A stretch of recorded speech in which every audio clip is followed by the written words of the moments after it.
the stars, look how they shine for you. Could you tell us why you're here at Elfest today? Because I was thrilled to be invited to show a short film that I made a few months ago called Black Eyed Susan. And I was told by Michelle Partington that there was a mental health tent and a mental health awareness area here, which is brilliant. And I, over the years, having suffered from clinical depression since I had my first child, which is now 28 years ago, I've become very active as a sort of mental health advocate, I suppose, in speaking out. So that's why I made the film. Was it family inspiration? What inspired you to become an actress? I was about 14 and I was at grammar school, and I was not hugely academic, or at least nothing turned me on academically. I was bone idle. I just hope my youngest son, who's just done his GCSEs, doesn't see this. And when I was 14, I got asked by the drama teacher to be in Finian's Rainbow. And I did. And it was like, it sounds very corny, but it was like a light went on, that there was something that I loved, something that I was patted on the back for, because I was never going to win any academic awards. So the fact that suddenly I had kudos within the school was amazing. And for the first 10 years of my career, I did mostly theatre. And then it was only when I'd had Matty, and ironically wasn't very well, that I started to get offered television. So it was a sort of double-edged sword, or whatever you call it. I was kind of between a rock and a hard place, because I really wanted to still work, but then I was very poorly when I was working some of the time. But it just made me decide that I was going to speak out. You know, once I had a tiny voice, I've got a bigger voice now, but I just decided that even though a lot of people at the time encouraged me not to speak out about mental health issues, I was very much a lone voice as someone on the telly speaking out then. And so 30 years later, I'm thrilled to see that we've moved on. We still have a lot of work to do, and there is still a stigma and a taboo. But, you know, till I take my last breath, I will do what I can to encourage people to acknowledge that this is a serious illness and to talk about it. Now, you had a hit single. What happened to this hit single? Are there any more hit singles in the pipeline? Tell us about your singing career. I had a hit single. It's hilarious that I was doing a series called Soldier Soldier, and Robson and Jerome famously sang Unchained Melody in the show, for those old enough to remember. And Simon Cowell had come to them and offered them a record contract, which they didn't want to do for ages. Anyway, eventually the money became too good to refuse, so they did. And I, at the time, was getting bored with my role. So I said to the producers, you know, either write me up a bit or I'm going to go, because so suddenly Marsha, my character, became this club singer. And I am not, singing's not my thing really, but if it's in the right range, I'm all right. Anyway, long story short, I sung in the show, and Virgin Records asked me to make this record. So I went down to Abbey Road Studios, sung in the studio where the Beatles did with the Royal Philharmonic Orchestra, and it went straight in at number 23 and straight out the following week. But at least it was in the charts. I've just come up from London this morning because I'm appearing in Wind in the Willows at the London Palladium, which is a big musical with a big orchestra. So I sort of dip my toe in the water now and again with it. Who really inspires you? I think my late mum probably was a huge inspiration to me, and still is. Somebody called me recently a survivor, and I thought, yeah, I'll take that, because I think I am a bit of a survivor, and I've turned my life around, you know, in my 50s. Given up alcohol, and you know, I've had quite a public battle with alcohol and drugs, which I used to self-medicate my illness originally. And then I met Lincoln, and when we met, Lincoln was also a functioning alcoholic. Really, we hadn't labelled ourselves as that, but in hindsight, that's what we were. And we gave up everything together. And my mum was a survivor. She had her own demons as well, and yet she never gave up fighting. In the way that she battled her cancer, which she lived with for 20 years, really. She was just absolutely amazing. And so I suppose if anybody is an inspiration, it's my mum. And my party animal dad, you know, who is partying as we speak with my friend's 60th. He's amazing. He's 81. And he's just got himself a new lady friend. And they went off to one of Matty's gigs recently, and Matty dedicated a song to them, and Grandpa's saying, well, we did about 40 selfies afterwards, you know, he just loves the reflected glory of it all, it's hilarious. So yeah, I think my parents are a great inspiration to me. You mentioned depression started 20 odd years ago. I think then you just started in Coronation Street. How did you manage to pull yourself out of bed and get onto set? I had never had a day of any kind of psychiatric illness. Many people say, oh, you must have had something, you must have had a leaning towards it. That's absolute and utter rubbish. You know, there are many, many women, and I've spoken to thousands over the last 30 years, who their first experience of mental illness was having a child. Which, when you think of the hormonal chaos that causes when a human being comes out of your body, it's not surprising that in some women the chemical chaos is so great that it causes this massive imbalance. And I mean, I spent 20 years of my illness trying to get somebody to accept the fact that this possibly could have been of hormonal origin, and they found me massively deficient in estrogen. To the point that the guy that I saw in London, Professor Studd, said, I don't know how you've survived with this estrogen level as it is. I then talked publicly on television when I did Loose Women and in my book about it, and since then he's helped loads of women who may have hormonally based depression, the origin being hormonal, subsequently the triggers can be psychological. And I've been asked how did I cope? To be honest, looking back, I wish that I'd been kinder to myself. I'm very much of the show must go on. In Coronation Street, you are working so many hours. In a soap opera, the schedule is ridiculous. And you're there from 7 in the morning till 7 at night, and it's a massive machine and everything turns over very quickly. So you feel that if the whole thing breaks down.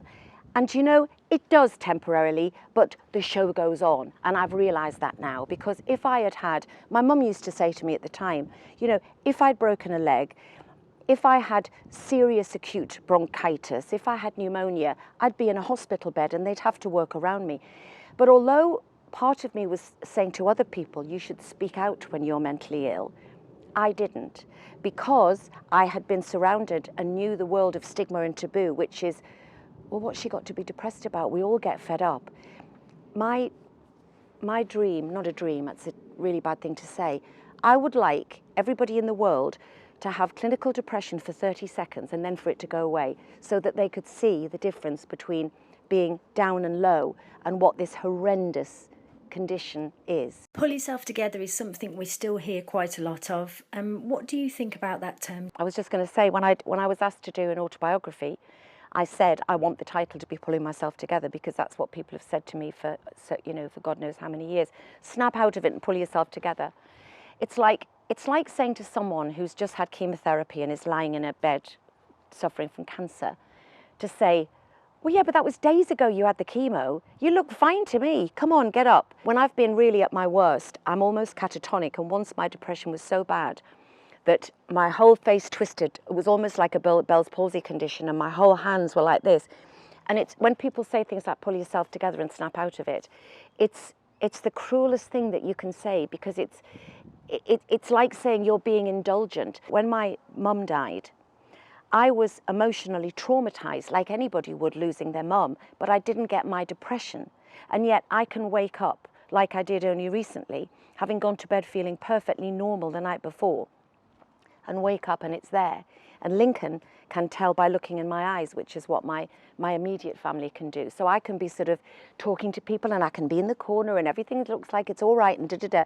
And then they'll just know in my eyes. There's a deadness happens in eyes, which obviously, you obviously know. What advice would you give to somebody suffering with depression, somebody who's hiding it? I mean, how do they start to talk about it? The advice, I can only ever go from, personal experience, but the advice I give to people who are struggling in silence is to find somebody to talk to. If you're, I've spoken to many people whose parents want nothing to do with it, whose doctor doesn't understand it, and a lot of doctors don't really understand mental health very much.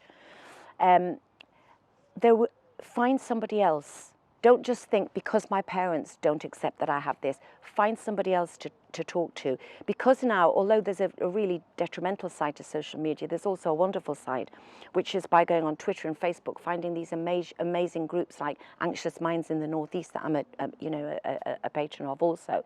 All of these different people coming together. Somebody recently, I can't remember how I came across it, but some guy on Twitter he had terrible anxiety, and he just did a little video to himself on his phone and posted it, and I picked it up and I retweeted it. And now he's had all of these different people coming to him, and they've just set up their own little world where they can talk to people about it. And it makes such a huge difference, because on days that you can't talk, those people will also understand that there are days when you can't talk and you don't want to answer your phone. But it's amazing, I think, that when you do speak to someone about it, they will usually have either experienced themselves, or a sister, a brother, a friend, a mum, a dad. It's very rare that people sort of go, oh, I don't know anything about that. Normally, you can tell as soon as you start speaking to someone. So there's always someone to reach out to. How long have you been sober for? I've been sober for 5 years. Lincoln 5 years in February, me 5 years in April. And it's the best decision that I ever made, really.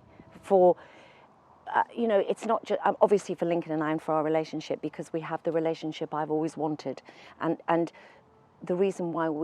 one of the reasons why we stopped was because we knew that we were risking what we actually had was something special, but our relationship started in a whirlwind of negative press and bad feeling, and it was really hard to come through, and people were telling lies about us, which we then discovered. I was being hacked by the papers, and which I had been for 7 years apparently. So we didn't get off to it wasn't the best start, but we knew that aside from when we drank, our relationship was wonderful and we were going to ruin it.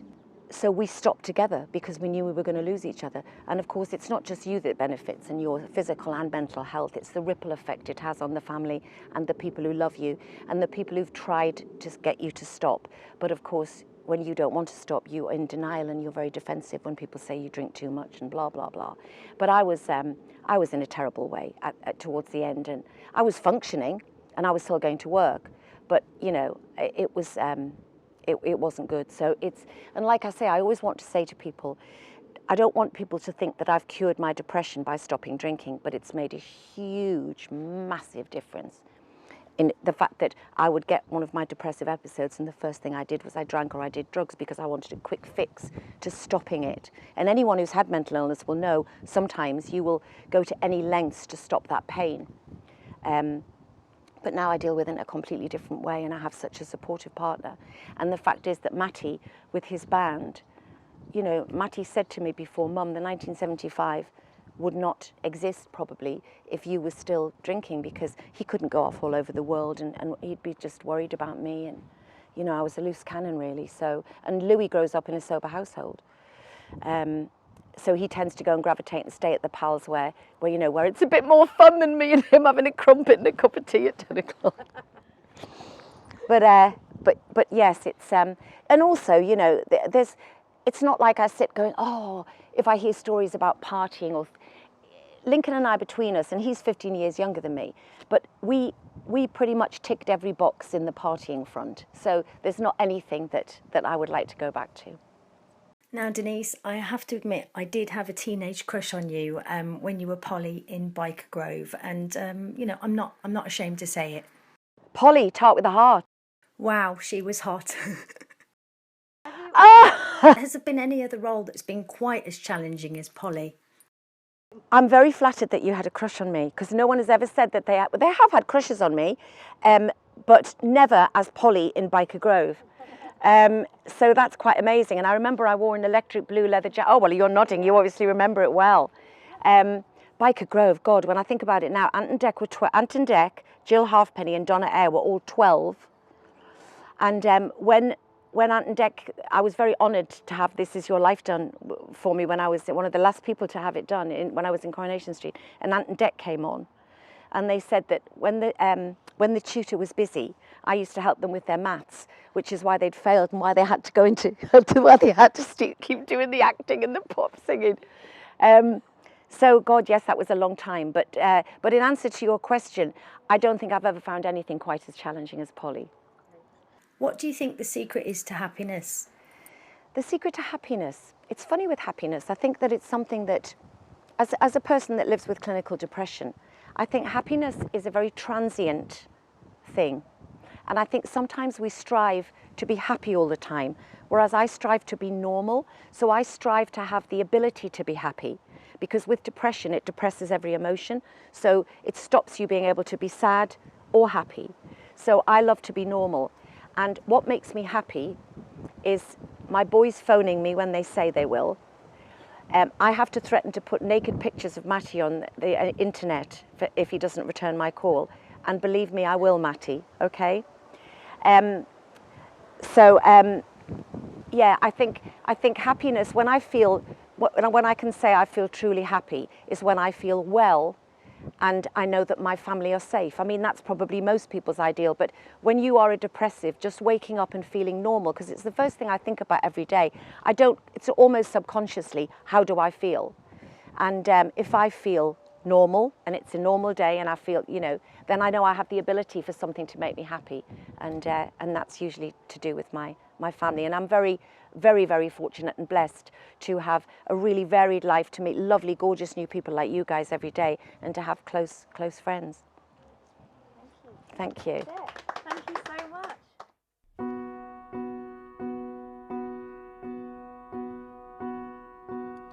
Look at the stars, look how they shine for